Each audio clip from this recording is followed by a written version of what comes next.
Hello and welcome my dear student.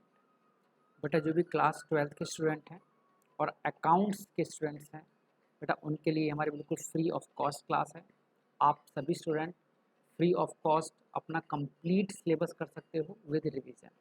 उसके लिए आपको एक काम करना होता है जो मैं आपको हमेशा बताता हूँ वीडियो की स्टार्टिंग में, कि अगर आप हमारी लाइव क्लास लेना चाहते हैं जो हर रात को 9 से 10 या 9:30 बजे से 10 बजे तक होती है, तो उसके लिए क्या करना होगा, उसके लिए आपको कोई फ़ीस आपसे चार्ज नहीं की जाएगी, ना तो आज आपसे कोई फ़ीस ली जाती है, ना भविष्य में किस तरह की हम कोई आपसे फ़ीस लेंगे।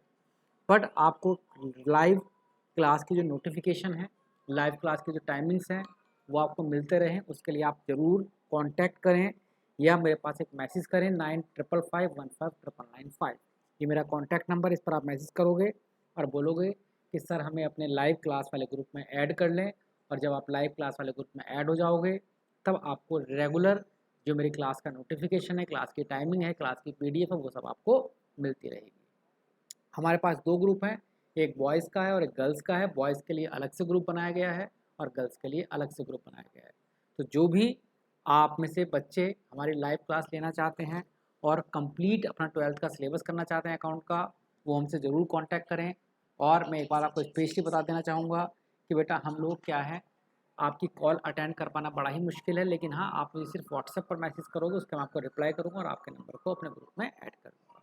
चलिएगा, ये तो बात रही जो मैं हर क्लास के स्टार्टिंग में आपके साथ हमेशा चर्चा करता हूँ, ताकि जो भी नए स्टूडेंट हमारे क्लास से जुड़ते हैं वो हमारे क्लास को देख सकें और हमसे कांटेक्ट कर सकें। अब बात आती है कि आज हम क्या करेंगे और अब हमारे सिलेबस में चल क्या रहा है। बेटा ये है एपिसोड नंबर 6, यानी कि इससे पहले 5 क्लास आपकी ऑलरेडी हो चुकी हैं। इस सेशन में 2022-23 का जो सेशन चल रहा है, बेटा हर साल मैं नई क्लास डालता हूँ, पुरानी क्लासेस हमारे पास नहीं होती। तो इस सेशन में हमारी ऑलरेडी 5 क्लास हो चुकी है, छठी क्लास आज चलने वाली है। और हमारा चैप्टर का नाम क्या है, अगर मैं चैप्टर की बात करूँ तो चैप्टर हमारे पास चल रहा है नए साझेदार का प्रवेश। यानी कि हमारे पास जो चैप्टर है उस चैप्टर का नाम क्या है बेटा, नए साझेदार का प्रवेश। यानी कि जो साझेदारी नाम की यूनिट है, उस साझेदारी नाम की यूनिट में ही हमारे पास टॉपिक है या चैप्टर है जिसका नाम है नए साझेदार का प्रवेश। ये तो रहा चैप्टर का नाम। अब बारी आई, कुछ बच्चे कहेंगे सर हमारा स्टार्टिंग से सिलेबस नहीं हुआ है, या जो फर्स्ट चैप्टर है सेकंड चैप्टर वो नहीं हुआ है। आप बिल्कुल भी चिंता ना करें बेटा, मैं वो चैप्टर भी आपको कंप्लीट कराऊंगा। और उस चैप्टर में हमारे पास टॉपिक जो चल रहा है, चैप्टर का नाम है नए साझेदार का प्रवेश, admission of new partner. English में क्या बोलते हैं, एडमिशन ऑफ न्यू पार्टनर। और उसके अंदर टॉपिक हमारे पास क्या चल रहा है, नया प्रॉफिट शेयरिंग रेशो, नया लाभ विभाजन अनुपात की गणना। यानी कि जब भी हमारी साझेदारी के अंदर कोई नया साझेदार आता है तो उसके आने के बाद एक दोबारा से क्या होता है बेटा, लाभ विभाजन अनुपात निकाला जाता है। जिस अनुपात में साझेदार लाभ बांटेंगे उस अनुपात को निकालना होता है, उसी अनुपात को हम बोलते हैं नया लाभ विभाजन अनुपात। तो नए साझेदार के आने के बाद नया लाभ विभाजन अनुपात किस प्रकार निकाला जाएगा उसकी हम चर्चा कर लेते हैं, उसकी हम परिचर्चा कर लेते हैं। एक केस हम इस टॉपिक से लास्ट क्लास में कर चुके हैं, आज हम करने वाले हैं उसी टॉपिक का case number 2। Case number 2, topic का नाम क्या है बेटा, नए लाभ हानि अनुपात की गणना। नए लाभ हानि अनुपात की गणना मतलब जब कोई नया साझेदार फर्म के अंदर आएगा तो उस समय पर नया लाभ कैसे निकाला जाता है। अगर आपने पहली क्लास नहीं ली है तो भी आपको ये क्लास समझ में आएगी, बट कोशिश करना इसका जो भाग 1 है, जो पार्ट 1 है, वो भी आप ज़रूर देखें, क्योंकि मैं 3 क्लास लूँगा बेटा इस टॉपिक की। नए लाभ हानि अनुपात की गणना की 3 क्लासेस होंगी, जिनमें 3 केस मैं आपको कराऊंगा। पहली क्लास में पहला केस करा चुका हूँ, दूसरी क्लास में आज दूसरा केस कराऊंगा, तीसरी क्लास में फिर मैं तीसरा केस कराऊंगा। तो आज केस नंबर 2 है, इसका एक छोटा सा हम एग्जाम्पल देखेंगे। बहुत ध्यान से समझना बेटा कैसे निकाला जाता है नया लाभ हानि अनुपात। ए और बी नाम के दो साझेदार थे जो पहले से ही अपने लाभ को 3:2 में बांटा करते थे। प्रश्न में लिखा होगा कि सी नाम का साझेदार फर्म में प्रवेश करता है। सी नाम का साझेदार फर्म में प्रवेश करता है और सी कुल जो सी है वो कुल 1/5 भाग के लिए फर्म में आया है। कितने भाग के लिए आया बेटा, 1/5। थोड़ा आसान हो जाएगा मैं थोड़ा टिपिकल बनाने की कोशिश करता हूँ, इसे 1/6 कर देता हूँ। सी 1/6 भाग के लिए फर्म के अंदर आता है। और फिर क्वेश्चन में लिखा गया है कि सी ए से 2/18, बी से 1/18 भाग लेता है।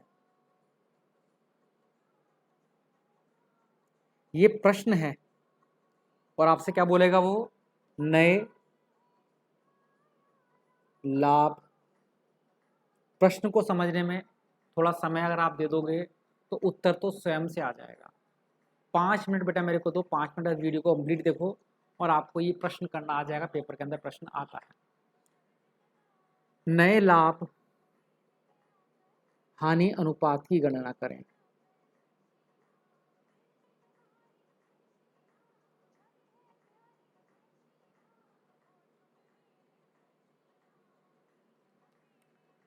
समझ रहे हो बेटा बात को? प्रश्न क्या है, ए और बी दो साझेदार हैं जिनका लाभ हानि अनुपात 3:2। सी फर्म में प्रवेश करता है। पहले दो साझेदार थे, सी नाम का साझेदार और फर्म के अंदर आ जाता है और सी कुल 1/6 भाग के लिए फर्म के अंदर आता है। लेकिन प्रश्न बता रखा है कि सी ए से कितना भाग लेगा और सी बी से कितना भाग लेगा। सी ए से 2/18 और बी से 1/18 भाग लेता है। जब सी आया तो कुल 1/6 भाग के लिए आया, जिसे वो दो लोगों से लेता है, कुछ ए से ले लेता है, कुछ बी से ले लेता है। और अब वो बोलेगा कि नए लाभ हानि अनुपात की गणना आपको करनी है। तो कैसे की जाएगी नए लाभ हानि अनुपात की गणना? बहुत ही आसान है करना नए लाभ हानि अनुपात की गणना। कैसे भाई? सॉल्यूशन। सबसे पहले हम लिखेंगे ए का शेष भाग। कहोगे सर ये क्यों लिखा? देखो भैया, सी के आने से पहले ए कितना भाग लेता था? देखो ऊपर देखो ध्यान से, ए और बी दोनों का दे रखा है। ए कितना लेता था? 3, और बटे में बेटा लिखते दोनों का टोटल 3/5। ए का पहले 3/5 था। अब एक सी नाम का पार्टनर आया और सी ने क्या बोला कि भैया मैं तो ए से 2/18 ले लूंगा। ऐसा लिखा कि नहीं लिखा? सी ए से कितना ले लेगा? 2/18। सी ए से 2/18 ले लेगा। ए के पास पहले से कितना था? 3/5 माइनस वो ए से ले लेता है, यानी कि ए से सी ले लेता है कितना? 2/18। ए के पास पहले से 3/5 था। अब ए ने अपना कुछ भाग सी को दे दिया, तो जो ए के पास था उसमें से माइनस कर दो जो उसने सी को दे दिया। जो ए के पास था उसमें से क्या माइनस कर दो? जो उसने सी को दे दिया। घटा दोगे आपका आ जाएगा ए का नया भाग। ए के पास कितना भाग बचा है? फिर से समझ लो मैंने क्या लिखा। ए के पास था कितना? 3/5। ए ने सी को कितना दे दिया? 2/18। तो ए में से जो ए ने सी को दिया वो घटा देना है। अब घटाएंगे कैसे वो मैं बताऊंगा बेटा आपको। वैसे ही बी का शेष भाग निकालना है। बी के पास शेष कितना बचा होगा? शेष का मतलब जब नया पार्टनर सी आया है तो सी ने कुछ बी से लिया, तो बी से लेने के बाद सी के पास क्या बचा? सी के पास पहले से कितना था? 2/5 था। कहोगे सर कैसे पता लगा? देखो ऊपर रेशियो दे रखा है 2 और बटे में क्या लिखते हैं? दोनों का टोटल। 2/5 में जो उसने सी से लिया है, बी से लिया सॉरी, वो बी में से घटा दो 1/18। लो भैया ये बी का नया आ गया। और सी कितने भाग के लिए आया था? सी कितने भाग के लिए आया था हम पहले से ही पता है, तीनों का आ गया। घटाएंगे कैसे बताऊंगा बेटा। सी आता है 1/6 भाग के लिए। अब जरा समझते हैं बेटा कैसे करेंगे, घटाएंगे कैसे। जब बेटा नीचे दोनों के एलसीएम अलग अलग होते हैं, 3 के नीचे 5 है, 2 के नीचे 18, डायरेक्ट नहीं घटा सकते, तो आप इसमें क्रॉस मल्टीप्लाई करोगे। क्रॉस मल्टीप्लाई कैसे बेटा?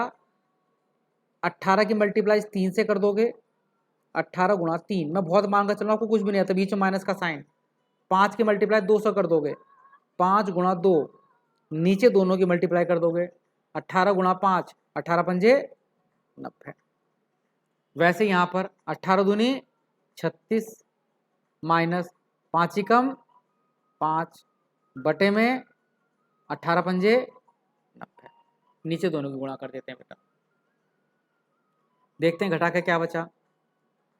18 दूनी 36, 18 54, माइनस 5 दूनी 10 बटे में 90।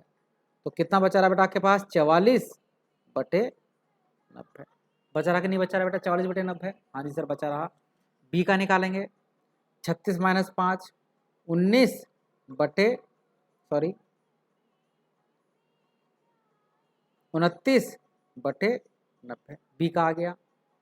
ए का आ गया 44 बटे 90, बी का आ गया 29 बटे 90। और मैंने आपको बताया था बेटा सी का कितना दे रखा है? 1/6। रेशियो बनाने के लिए चूंकि इसके नीचे 90 है, बी के नीचे भी 90 है, तो सी के नीचे भी 90 बनाना पड़ेगा। तो 6 को हमें किसी ऐसी डिजिट से मल्टीप्लाई करनी पड़ेगी जिससे 90 हो जाए। तो 15 छक्का 90 होता है, तो 15 से यहाँ गुणा कर दो, 15 से यहाँ गुणा कर दो, तो इसके नीचे भी कितना हो जाएगा बेटा? इसके नीचे भी हो जाएगा 15 बटे में 15 छक्का 90। तो ये सी का भी अनुपात कितना आ गया? 15 बटे 90। तो तभी रेशियो बनता है जब तीनों के नीचे बराबर बराबर हो। ए के नीचे था 44 बटे 90, बी के नीचे था 29 बटे 90, सी के नीचे था 1/6। तो 6 को पहले 90 बनाने के लिए 15 से गुणा करनी पड़ेगी। अगर 15 से यहाँ करोगे तो 15 से ऊपर भी करनी पड़ती है बेटा, ताकि कोई फर्क ना पड़े। और ऊपर हो गया 15, नीचे हो गया 90। अब तीनों के नीचे समान समान हो गया है। अब आपके पास नया लाभ हानि अनुपात कितना आ गया बेटा? 44 बटे 90, 29 बटे 90 और 15 बटे 90। तो अगर आप इस ही प्रश्न को अपने हाथ से एक बार कर लोगे तो आप समझ जाओगे कैसे किया जाता है केस नंबर 2। केस नंबर 2 क्या है? केस नंबर 1 अगर हम बात करें वो हमने कल पढ़ा था। केस नंबर 1 में क्या था कि नया पार्टनर 1/4 पार्ट के लिए आया है, 1/5 पार्ट के लिए आया है, किससे कितना लिया है वो नहीं दे रखा था। कल वाली क्लास में या जो एपिसोड नंबर हमारे पास 5 था, या जो कल वाली क्लास थी बेटा उसमें नया पार्टनर 1/4 भाग के लिए आया था। अगर मैं आपको कल वाला पार्ट दिखाऊं तो कल वाला प्रश्न आप देख सकते हो। कल वाला प्रश्न क्या था? सिर्फ ये बता रखा था कि ए और बी दो पार्टनर हैं, 1/2 अनुपात में बांटते हैं। सी 1/4 भाग के लिए आया, किससे कितना लिया है वो गिवन कल नहीं था। जबकि आज के प्रश्न में क्या है कि ए और बी दो पार्टनर हैं, 3/2 में बांटते हैं। सी ने प्रवेश किया 1/6 भाग के लिए, लेकिन यहाँ साफ साफ बता दिया कि सी अपना भाग ए से कितना लेता है और सी अपना भाग बी से कितना लेता है। अगर ये साफ साफ लिखा होगा कि वो ए से कितना लेता है, बी से कितना लेता है, तब आपको क्या करना होगा? तब आपको पहले ए में से जो उसने ए से लिया वो घटा दोगे, बी में से जो बी से लिया वो घटा दोगे, फिर आप सी का लिखोगे, सब कैल्शियम बराबर करोगे और आपका आंसर आ जाएगा। तो ये है केस नंबर 3। और हम जो नया एपिसोड है एपिसोड नंबर 7 उसमें हम पढ़ेंगे केस नंबर 3 के बारे में। सॉरी ये था केस नंबर 2। तो आज की क्लास बेटा मैं बहुत छोटी छोटी क्लास बना रहा हूँ ताकि आप एक क्लास में एक केस कर सको और इस केस से रिलेटेड आप अपनी बुक के क्वेश्चन कर सकते हो। आपको कोई डाउट आता है आप मुझे व्हाट्सअप कर सकते हो, मुझे मैसेज कर सकते हो और मेरे पास आप मुझसे कांटेक्ट लगातार बनाए रख सकते हो। तब तक इस केस का क्लास को बंद करते हैं, फिर हम करेंगे नेक्स्ट क्लास जिसमें पढ़ेंगे नेक्स्ट केस। तब तक जय हिंद, जय भारत, अपना ध्यान रखें।